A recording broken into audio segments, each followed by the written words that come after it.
Hi, welcome to video 2, where I will be sharing the tapping points with you, and also we will talk about silent tapping. This is our first technique just to help you get started. This is the first technique that I share with all of my clients. So my hope is that you find value just in this one technique after today. Tapping might be new to you, so this is an invitation for you to join me. If it feels strange, that's okay. Let it feel strange for a little bit.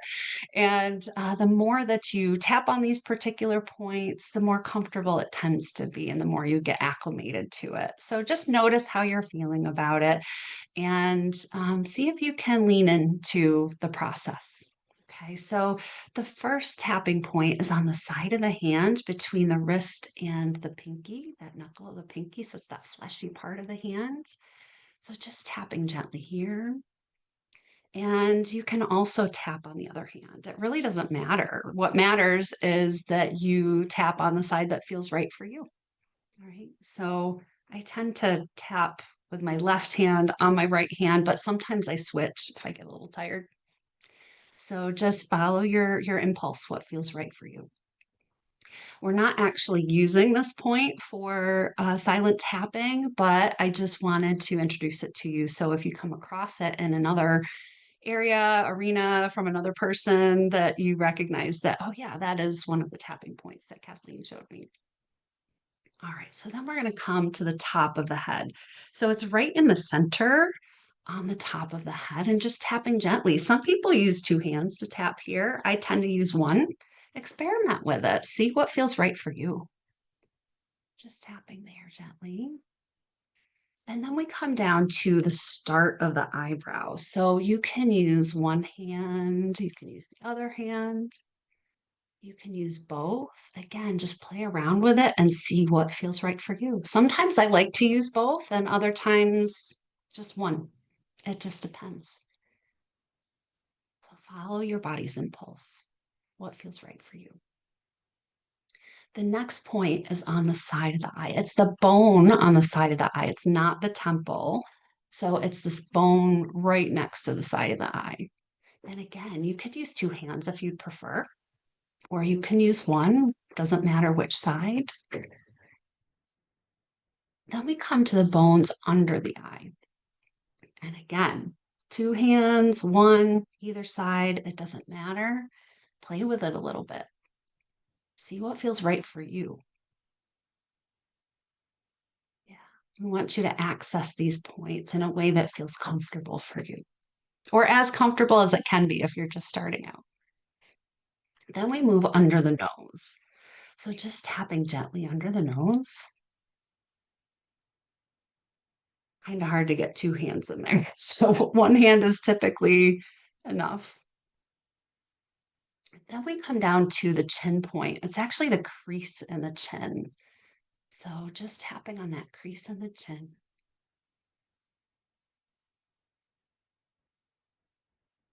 I find when I tap on these points, I just naturally want to take a deeper breath. It just happens. The next point is called the collarbone. So where your clavicle bones are here, if we come down and out about an inch, I have a softer spot there. Not everyone does, but that is the collarbone point. You can tap on one side, you can tap on the other. Some people will cup their hand to hit both. Some people use a flat hand to tap there. So again, play with that and see what feels right for you. For me, this is my favorite spot. I don't know what it is about this one, but it just feels the best to me. So I tend to use both hands to access both sides. It just feels good.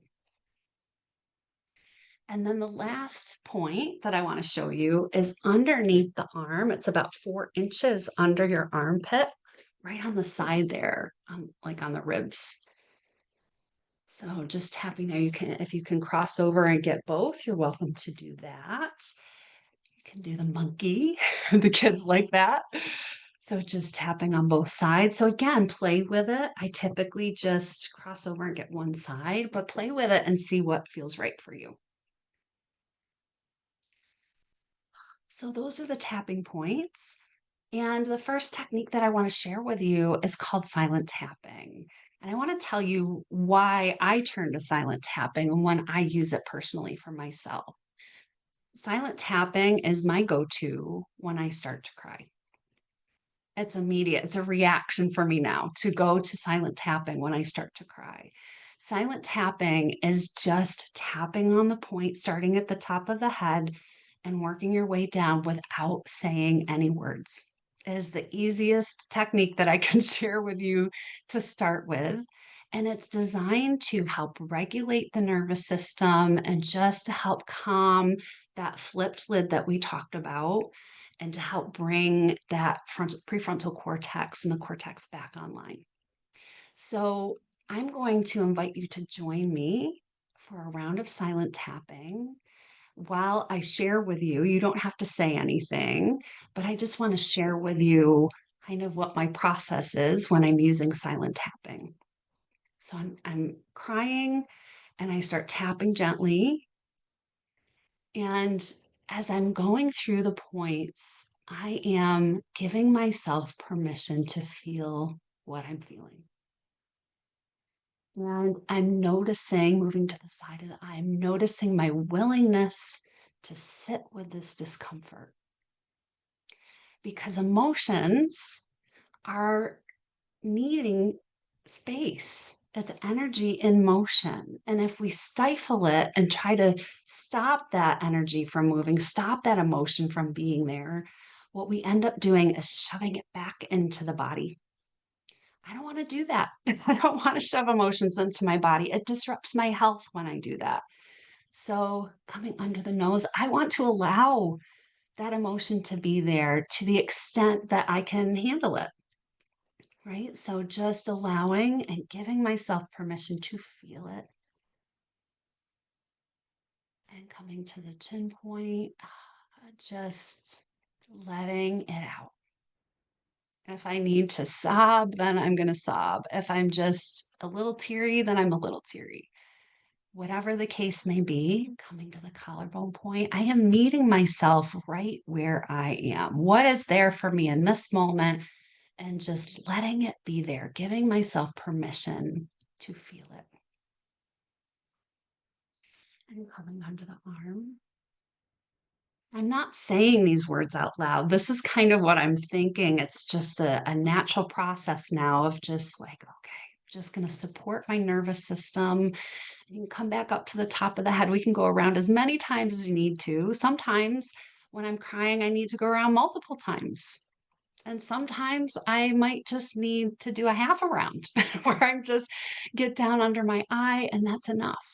So it's just meeting myself where I am and allowing those feelings to be there so I'm not shoving it in the body. Giving space to that emotion so it can move and so it can be released. Again, I just feel like I want to take a nice sigh as I'm tapping on these points. So there's no rule about, we're tapping 7 to 9 times. I've read that before. That's not actually the case. Just follow your body. If you want to linger, like this is my favorite spot. If you want to linger on a particular spot, then stay there. That's what feels good for you. Then that's what will help bring some comfort to your nervous system and some soothing. So follow what your body's asking for. Okay, move to the next point when you're ready. So, hopefully, you find this technique to be helpful. I feel calmer just having done those few rounds, even though I wasn't crying. You don't have to be crying in order to use this technique. It's just the one that I tend to turn to when I feel the tears coming on.